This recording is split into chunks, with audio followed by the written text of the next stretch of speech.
Hello guys, welcome to cricket தகவல்கள். இன்னைக்கு நம்ம இந்த வீடியோவில் எதை பற்றி பார்க்க போகிறோம் அப்படின்னா, இந்தியா வர்சஸ் சவுத் ஆப்பிரிக்கா இரண்டாவது T20 போட்டியில் இந்திய அணியை வீழ்த்தியது சவுத் ஆப்பிரிக்கா. 3 விக்கெட் வித்தியாசத்தில் வீழ்த்தி வெற்றி பெற்றிருக்காங்க. ஸோ 4 போட்டிகள் கொண்ட தொடரை வந்து 1-1 ஈக்குவலில் வச்சிருக்காங்க.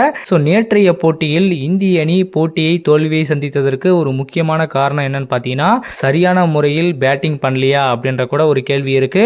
தொடக்க வீரர்களாக வந்த சஞ்சு சாம்சன், அபிஷேக் சர்மா, சூரியகுமார் யாதவ் அவர்கள் 0 4 இப்படியே வந்து அவுட் ஆனதுனால இந்திய அணியின் பலம் அங்கேயே முடிஞ்சு விட்டதா அப்படின்ற மாதிரி கூட பேசப்பட்டு வந்துட்டு இருக்கு. ஸோ ஹார்திக் பாண்டியா கடைசி வரைக்கும் எடுத்துட்டு போனாரு. பட் இருந்தாலுமே 40 பாலுக்கு 36 ரன் அடிச்சதெல்லாம் ஒரு மிகப்பெரிய ஒரு சோதனையா இருக்கு. ஹார்திக் பாண்டியா இப்படி ஆடுவாரா அப்படின்னு யாரும் எதிர்பார்க்கல. கண்டிப்பா நேற்று சவுத் ஆப்பிரிக்கா பவுலர்ஸ் அவ்வளவு அருமையா பவுல் பண்ணாங்க.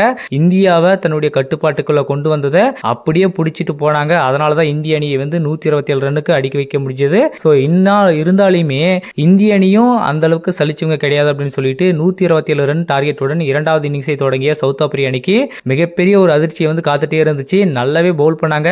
முக்கியமா பர்டிகுலரா பார்த்தோம் அப்படின்னா நம்ம தமிழக பிளேயர் வர்ணு சக்கரவர்த்தி அவர்கள் செம்மையா பவுலிங் போடாருங்க. சும்மா ஆடி போயிட்டாங்க சவுத் ஆப்பிரிக்கா பேட்ஸ்மேன்ஸ். வந்தவங்க எல்லாரையுமே அடிச்சு நவுத்திட்டு தூக்கிட்டு போயிட்டே இருக்காரு. நீங்க போயிட்டே இருங்கன்னு சொல்லிட்டு வந்த வேகத்திலே அனுப்பி விட்டுட்டே இருக்காரு.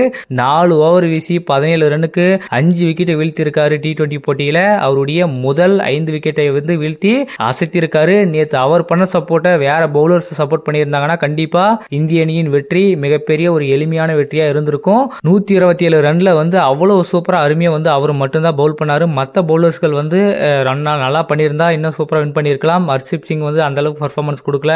ஆவேஸ் கான் ஆகட்டும், ஹார்திக் பாண்டியா ஆகட்டும், ரவி பிஷ்ணோய் ஆகட்டும், அக்சர் பட்டேலுக்கு ஏன் ஓவர் கொடுக்கல அப்படின்றது தான் தெரியல. அவர் நல்லா போட்டிருக்காரு. ஒரு ஓவருக்கு 2 ரன் கொடுத்திருக்காரு. ஸோ அவருக்கு ஒரு சான்ஸை கொடுத்து அவருக்கு ஒரு ஓவரை தள்ளி இருந்தாங்க அப்படின்னா மேபி வந்து ஸ்பின்னர்ஸ் கையில மேட்ச் இருந்திருக்கும். மேபி சவுத் ஆப்பிரிக்காவை வந்து வீழ்த்தி இருக்கலாம். இப்படி ஒரு சில மிஸ்டேக்கை வந்து சூரியகுமார் யாதவ் வந்து பண்ணியிருக்காரு. அக்சர் பட்டேலை கொண்டு போயிருக்காங்க. அவர் ஒரு பேட்டரா தான் யூஸ் பண்றாங்களா அப்படின்ற மாதிரி கூட தெரியல. பட் அவர் ஆல்ரவுண்டா இருந்தாலுமே அவருக்கு நல்ல ஓவர் வந்து கொடுத்துருக்கலாம். 4 ஓவரே அவருக்கு கொடுத்துருக்கலாம். ஹார்திக் பாண்டியாவுக்கு அவ்வளவு ஓவர் போட்டது 3 ஓவருக்கு என்னமோ 30 ரன் பக்கம் கொடுத்துருக்காரு. ஸோ அவருக்கு கொடுத்ததுக்கு அக்சர் பட்டேலுக்கு கொடுத்திருந்தா கூட கேம் வந்து வேற மாதிரி மாறி இருக்கும். இந்த மாதிரி பல விஷயங்களை வந்து இழந்திருக்காரு சூரியகுமார் யாதவ். அதனாலதான் போட்டி நேற்று நம்ம கையை விட்டு போனதுக்கு ஒரு முக்கியமான ரீசனா இருக்கு. பட் இருந்தாலுமே ஒன்லி ஒன் ஆர்மி மேனா வருண் சக்கரவர்த்தி நல்லாவே எடுத்துட்டு போனாரு. ஸோ அவர் எடுத்த விக்கெட் வரைக்குமே இந்திய கிரிக்கெட் தான் இருக்கு அப்படின்னு நினைச்சிட்டு இருந்தோம். ஏன்னா 78 ரன் இருக்கும்போதே அவங்களுக்கு வந்து 7 விக்கெட் ஆயிடுச்சு. கடைசி 3 விக்கெட் தான் இருக்கு.